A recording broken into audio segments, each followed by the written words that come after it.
Andrew Tate still thankfully in prison, but still unfortunately talking from inside of it. He tweeted, "I updated my will from prison.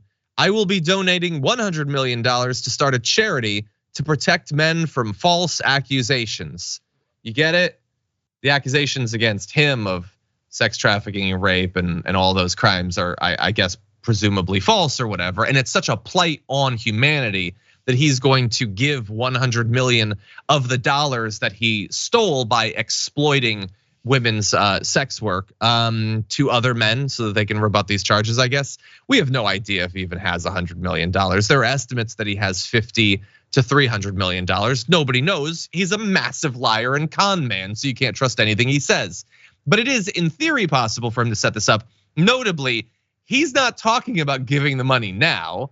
He's talking about giving the money when he dies, which I've always felt to be not really charity, leaving aside that the cause it's going to go to is absolute nonsense. If you give something away when you can't use it anymore, is it really giving? I don't know. That's something to think about. But anyway, if you haven't really been following Andrew Tate, he moved to Romania back in 2017. Retired from being a kickboxer in 2020 and has been just making women's lives a living hell until then and ruining a generation of young men. That's how he's filled his time. He believes that all the charges against him and other individuals are false.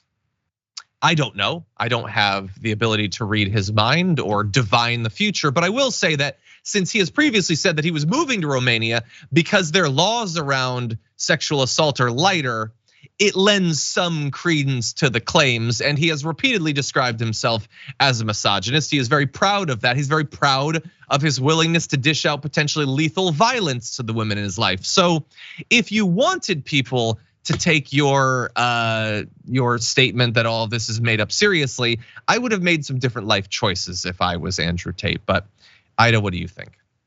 I mean, I'll tell you, I bet you he has taste that version of pizza at this point. I'll tell you that much.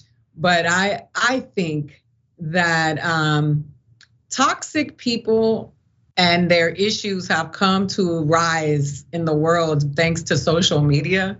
And it makes me so sad to know that a tool that could be used to connect us, to create awareness, has been used for such evil. I do know that Eastern Europe has a very big sex trafficking issue. And a lot of people who capitalize on this tend to go there. I don't know what he did, and I don't know that there's proof that what he did is actual, but I do know that, if it walks like a duck and it quacks like a duck, it's probably a duck. And there's no reason why they would create. I'm sure it wasn't the climate change people that made sure that he got arrested.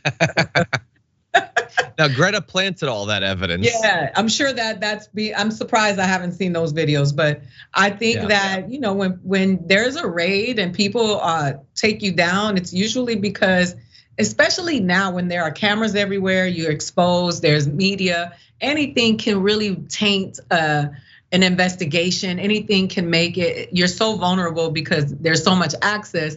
I don't think people will go through, a legal team will go through so much to arrest someone if they didn't have hard evidence of it.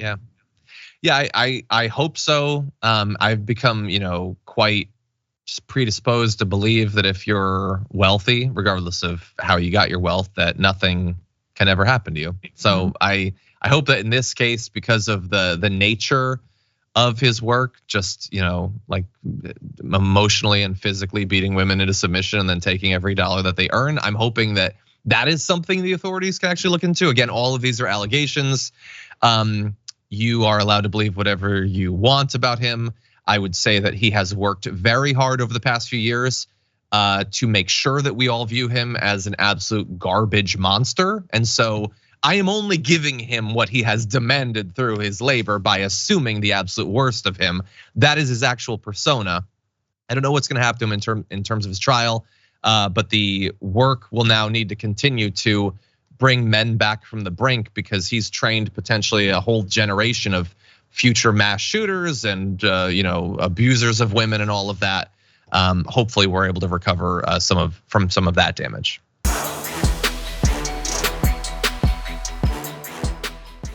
Check out the Damage Report podcast each day, wherever you get your podcasts, whether Pocket Casts or Stitcher or iTunes. You can join me as I give you the news and stories you want, with a range of co-hosts and interview guests jumping in on the fun each day. Again, that's the Damage Report, wherever you get your podcasts. And if you get them at iTunes, don't forget to rate and review. Sometimes I'll read them live on the show.